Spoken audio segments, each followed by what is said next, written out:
welcome into the Athletes Insights podcast. I've got my guest, Oregon State defensive lineman Joe Golden. Joe, welcome into the show. Appreciate you taking your time and spending your time with me, talking about your career and talking about football. Definitely. Thanks for having me, Ash. I appreciate it. Yeah. So, like I know you mentioned you've watched earlier episodes, and kind of what we talked about is through this podcast, I kind of talk about your journey in football and kind of your career overall. And so let's kind of start right at the beginning here, Joe. Kind of what is your earliest kind of memory of football overall, and then what kind of drew you to play football versus, say, basketball or tennis or golf or other sports like that? Yeah. So, oh man, one of my earliest memories of football. I just remember probably the most fun I ever had is we had a game and it was like third or fourth grade. So I was super young and it was just pouring rain. Okay. And the field got all destroyed and Yeah. we ended up winning the game like 14-7 or something like that. And everyone's all covered in mud and we ended up calling it the Mud Bowl. So that was a pretty good memory. Yeah. But yeah, how I got like started into football, man. I just really love the way that you have to have 11 guys to make a play work, either on offense or defense or special teams. Yeah. Like I think it's the ultimate team game. And that's kind of what drew me to football. Because like you can play basketball and that's still a team game, but it's a little easier for one guy to take over. You know what I mean? Yeah. Or you said golf and tennis, like those are usually one person sports, right? Yeah. Yeah. So I just love the team aspect, and I love all my teammates that I've had, man. I've met a lot of great people and lifelong friends through football. So yeah, no, and it's very similar as to that team aspect, that team camaraderie. I agree with you. It's very similar as to why I got started working in football and kind of why I want to stay within the football realm for sure. So no, I definitely agree with you, that team aspect. And we talk about all 11 guys, being there, you talked about that, having to work together to make the play work. You have your quarterback could throw a good ball, but if your receiver or your running back out the backfield can't catch or drops the ball, then the play doesn't work. Or conversely, on the defensive side, if you're not communicating, you let a guy loose and then guy scores a touchdown. So yeah, I definitely agree with you on that, you definitely need all 11 guys to really hone in to make that play really work in. And then kind of early on, kind of sticking with your early career and the start to your career, is there anybody in particular that influenced you within football early on, or kind of an idol or an influence that you had that you can share? Yeah, definitely. I think someone who influenced me a lot growing up was my first tackle football coach ever.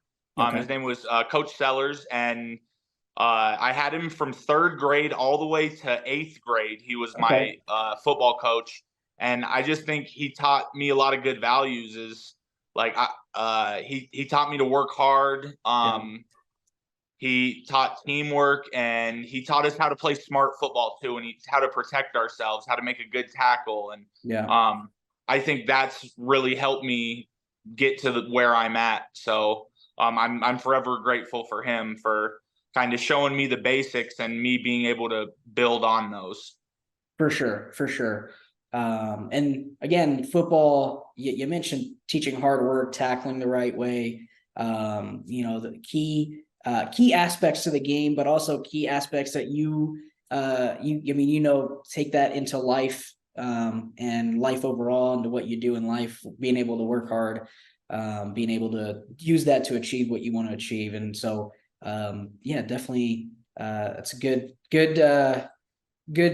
kind of, it seems like a good person for you, good mentor for you, that's really helped you throughout the process of your football career. And so now, kind of moving into high school and college, you're down there in Colorado, from Colorado Springs. Yes, sir. You're going to high school there. You're playing high school football. Can you talk about or what can you share about your recruiting process through high school, and kind of how you ended up, you go to Northern Colorado first, and then you've transferred to Oregon State. We'll get to that here in a bit, but how your college recruiting process kind of went throughout your high school career, and that process. Yeah, so my high school recruiting process was it was still really special because it was nice to have all these coaches coming and Yep. talking to me and showing their interest in me, Yep. because it's something I always wanted to do. Like ever since I was a little kid, I wanted to play college football. Yeah. And so it was really nice to see that my hard work was like coming to fruition. But For sure. I only had the one Division I offer out of high school. Okay. It was to the University of Northern Colorado. Mhm. Um, wasn't a full ride scholarship, but a scholarship nonetheless, and I took it and I ran with it, Yeah. and I was able to have some success there at Northern Colorado. For sure. For sure. And kind of talking about the high school game and the college game as you entered Northern Colorado, and you talked about how you found a lot of success at UNC. What is the biggest difference you would say, from your personally, for your end, from the high school game, transitioning from the high school game to the college game? Yeah, so high school to college, it really starts to become, and especially nowadays, it's becoming more and more of a business. Yeah. Um, in high school, like I was playing football and like I was attending high school. Yeah. Um, but you get to college and now you have college classes. I had to make all my own meals. I gotta figure out how to pay rent. I ended up getting a job Yeah. for a little bit while I was in college, Yeah. or at Northern Colorado. Mhm. Um, and so it really just becomes like you really have to grow up uh, to be able to do it. The playbook gets way bigger. The people get way bigger and way stronger and way faster. Mhm. And so you either have to adapt or you're not going to be able to play at that level. For sure, for sure. And speed as well. The speed of the game increases from what I've heard previously. I don't know. Would you agree? The speed. Oh yeah, I speed is probably the biggest thing because it Mhm. just everything happens quicker. Yeah. Not even necessarily like um everybody's a super fast guy because that's not the Yeah. case. Everyone on the football field isn't running a 4.340. You know what I Yeah. mean? Yeah. But the reactions are quicker. You have to make decisions faster. You have to just everything has to be quicker. For sure. For sure. And like you said, has to be. It's a snap of the finger, plays done, or the balls, or the back or the wide receivers blowing past you. And so speed, and that's what I've heard from guys at the high school level transitioning into college. Is more the speed that they have to adjust to that speed aspect. And you're definitely right. Everything's just quicker and faster, more fast paced. And so now you're at Oregon State. You're still in college. You got one more year left. Yep. So Yep. you One got one more. more year left of eligibility, and you're at Oregon State. You transferred from UNC this past year. Talk about that process and the transfer portal. And I know with NIL and transfer portal, it's such a big concept right now. And so kind of just talk about your process in the transfer portal and how you ended up at OSU. Yeah. So I mean, initially to enter the transfer portal, I was definitely nervous because you always heard about the guys who entered the transfer portal and they were just stuck there. And there's still thousands of athletes that are just stuck in the portal because they just haven't been able to find a home and it just hasn't worked out for them. And so I was definitely nervous on that end. And it was also, I made a lot of great bonds. Like I got a degree from this school. So I had been here for 4 years and I've met all these great people. And Yep. so it was really hard to leave them. But I just thought, my ultimate goal with football is to play professionally, and I Yep. thought I had a better chance at if I was to transfer out from where I was. For sure. Um, and so my recruiting process when I became a transfer was completely different than high school. It was Mhm. much faster. Yeah. because including I had a shorter time frame. I only had about a month and a half to get all my visits in, talk to all these coaches. So I ended up talking to at least 40 schools. Okay. And I got it down to 4 visits. I ended up taking a visit to Alabama, Birmingham, UNLV, UNC Charlotte, and then Oregon State. Mm-hmm. And I'm really happy that I've decided to go to Oregon State. I think it's been one of the best things for me. I love living in Oregon. Mm-hmm. I've made a lot of great friends on my team, and I've been welcomed with open arms. And I even got a bowl win out of it. So Yeah. Yeah. And it's great because it's great to see your hard work.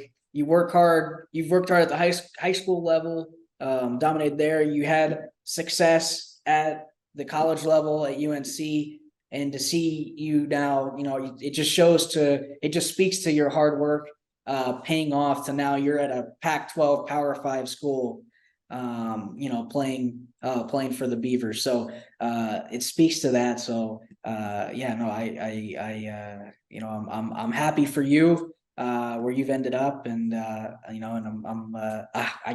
hoping that wish you the best next year, going into next year. I'll be watching the Pac-12 network. I watched a couple of your games last year, so we'll be watching, keeping an eye out for you next year as well. And so you talk about every we talked about kind of the positives of where you're at. Every athlete has some form of adversity or some challenge that they face throughout their career. And so is there any from and this can be at any point in your career, it doesn't have to be specific to high school, college, or UNC or Oregon State, but any time in your career where you've faced obstacles coming through, and kind of what challenges did you face during that time? Any stories you can share, and how you kind of overcame that process? yeah, definitely. So I'd probably say the biggest adversity that I've had to overcome in my football career actually happened this past football season. Um, so in all of my career, I have missed one football game due to injury, and it was my freshman year of high school. I sprained my foot, and Okay. I sat out 1 week, and I was back the next. And Mm-hmm. so I had never really felt what it was like to sit out for a good amount of time, especially during the season. Yep. Um, and so I ended up rupturing my plantar fascia tendon in my foot, Mm-hmm. and that kind of sidelined me for, I believe it was 4 weeks. Okay. And so yeah, that was a really tough process. But what made it so easy is, and I'll never forget this, is I did it in pregame versus Mm-hmm. Utah. And so it was the very last play of pregame. We're going back to the locker room, and I'm limping, and I know something's up. I'm like, this does not feel good. I can't put any pressure on my foot. Yeah. And so I get carried back to the locker room, and they in the locker room they put Mm-hmm. position groups together. So Yeah. I was all by the defensive line, and then the Mm-hmm. linebackers were kind of close to us, and the DBs are kind of close to us, and Yeah. wherever they are in the locker room, right? And so I get over to my locker, and I know I'm done for the day. Like I'm starting to unstrap, and my teammates can see I'm distraught. And Mm-hmm. Isaac Hodgins, one of my good buddies at Oregon State, he comes up and he asks if he can pray with me. Mm-hmm. And him and just about the entire defensive line and anyone else who like saw us all praying together came and prayed with me. And I think that really helped me know that I wasn't alone in that Yeah. process, and Yeah. that like these guys were going to have my back. They were going to try to pick up where I left off. They're going Mm-hmm. to support me through my process. And Yeah. I think that really helped me be able to get back so quickly. I mean, I was back on the football field in, I think it was 26 days, and I Mm-hmm. played a game 31 days after rupturing a tendon in my foot. So, Okay. um, yeah, I think having those guys around me Yeah. really helped me get through that adversity. And that's kind of a common theme. I've talked to guys, football guys, and talk to a lot of players, and it's kind of a common theme, right? You have, 100 or so, however many there are in your team, 100 or so brothers, kind of, they have your back, no matter what. So that speaks to kind of what you were talking about there, is like you having those positive vibes and the positivity of your defensive line group, people around you, kind of helps you come back faster, and helps you overcome that. And again, it's good to see you back healthy, and playing well. And again, like I said, it'll all next season. I'm like I said, I'm really rooting for you to have a wonderful season, I appreciate that, hopefully, man. I got to yeah, give a shout out to the training staff and everything, because they were yeah, a huge part of helping me get back. I mean, we were yeah, spending 3-4 hours a day together, just yeah, rehabbing, getting right. So I yeah. had to shout them out. No, yeah, training staff is definitely an important piece of the team. And like I said, injuries are a part of every game, every sport, and so it's just about how you kind of recover, how you're able to come back and overcome those. That's kind of what helps find you. And you've done a really good job of that. And now going into this season. And so kind of, as we kind of wrap up, kind of want to talk about your goals and your aspirations. You've talked about going to the NFL and playing professional football. But before we kind of touch on that, what are your goals? Any numerical goals or goals that you might have for this upcoming season specifically for you? Honestly, I try to stay away from like numerical goals and stuff like that. Okay. Obviously, I want to have as many sacks and as many tackles and Yeah. TFLs as possible. Yeah. Um, but I think all those things like happen Yeah. when you're doing what you're supposed to be doing. And Yeah. so that's really my goal, is really just become a starter Yeah. and be the best player I can possibly be, so For that sure. my team can be the best team they can possibly be. Yeah. Um, I think I'd much rather go 12-0 than be first team all conference, to be completely honest with you. Yeah. Yeah. Like, if we go 0-12 and I'm first team all conference, I don't see that as a success for me. For I sure. see that as my team failed still. Yeah. And Yeah. so, yeah, No, and you're definitely correct. Like I read this quote, I think it's from Nick Saban. He said like winning is a side effect of, like, if you put in the work, winning is a side effect of that. So you're definitely right on that. Is like if you're doing what you're supposed to be doing, when the winning and the scoreboard will kind of take care of itself, uh, exactly. in that realm. And so, yeah, and so that you're definitely correct on that route. And no, I like the fact how you talked about, you don't really put too much emphasis on those numerical goals, and kind of the numbers. And Joe, even at UNC, I saw that you're a team first guy, very team oriented, and I really appreciate that about you. So that's it's good to hear. Good to hear you're keeping that up at Oregon State there. And so, talking about your aspirations of playing professional football, and I mean, it's a fair assumption you want to try to play in the NFL. Is there, when you look at the league now, the NFL now, is there a specific team that you think would be the best fit for you Oh man, that's a good question, Josh. or for your game? I would probably say for my game, Mm-hmm. I mean, I just everyone every defensive tackle wants to be like in Aaron Donald's position, I feel like. So I would Yep. love to be on like the Rams doing like what Aaron Donald gets to do. Yeah. I think that would be beneficial to me, because I've always felt like I'm kind of that utility guy like him. He can play Mm-hmm. all the way from the edge to a head up nose tackle, and Yeah. I've done those things in college. So For sure, for sure. And that's that versatility that he brings, like you mentioned, to where you can move him to any position on the line, and he's able to dominate the opponent mhm. regardless of where you put him. And so, no, Rams, yeah, I'd love to see that, you and Aaron Donald on both sides of the line, man. That'd be a fun combo to watch on Sundays for sure, for sure. So, and as we kind of get to the end of the podcast here, I just want you to kind of talk about kind of I always try to end the podcast asking guests about kind of what kind of advice they would give to younger players or youth players coming up into high school and going through that recruiting process in college and all that. And so kind of want to pose that question to you as well. If looking back, kind of, as a mentor, I'm assuming you're mentoring, you're helping out there or at Oregon State as well with youth camps and things of that nature. But any advice that you would give to younger players or younger youth players that are coming up and are passionate about football and want to continue playing football in the future?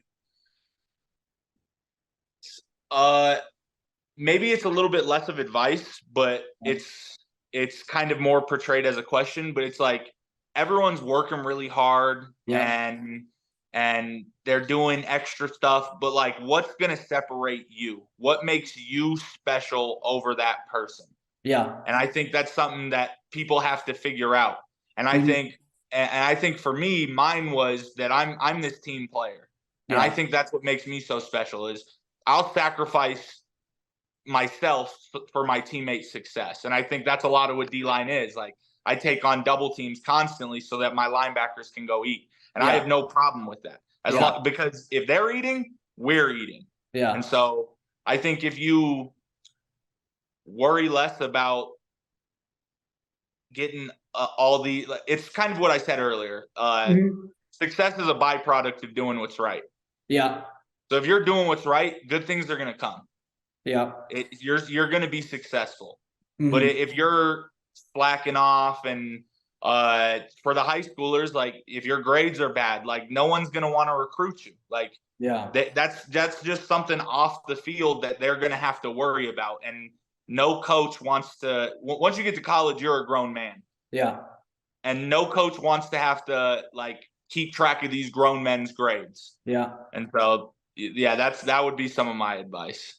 Oh, for sure. And for sure. I like that too. You talk about work ethic. You talk about, I had Red Potts, my old Ball State buddy who plays football there. He talked about grades as well. Grades has been a common theme in terms of advice throughout the for high schoolers and younger kids. And so, but I also like how you added in kind of having that work ethic and putting in, if you do things the right way, the right stuff's going to happen. And I definitely, that's definitely good advice, and definitely appreciate your advice on kind of helping the younger generation, because as we know, kind of football, there's a point in time when the football journey ends and you kind of pass the torch. And so, being able to mentor the younger generation coming up is a key aspect that I've seen with a lot of football guys. So that's why I kind of pose that question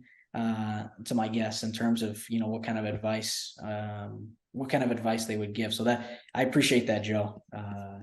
Thank you on that as well. And so that I want to, again, it's all the time we have, Joe. Want to thank you for coming on and spending some time with me talking ball. Had a great conversation, man. This was great. I enjoyed it. Yes, sir. It was great talking to you too, Yash. Thanks for having me on, man. Yeah, thank you. So, and I want to thank our viewers that have tuned into previous episodes. I'll tune to this one. I want to say thank you. You guys can watch this on my YouTube. It's on Spotify. It's on Apple Podcasts. Anywhere you get podcasts, it'll be on there. But until next time, we'll see you later.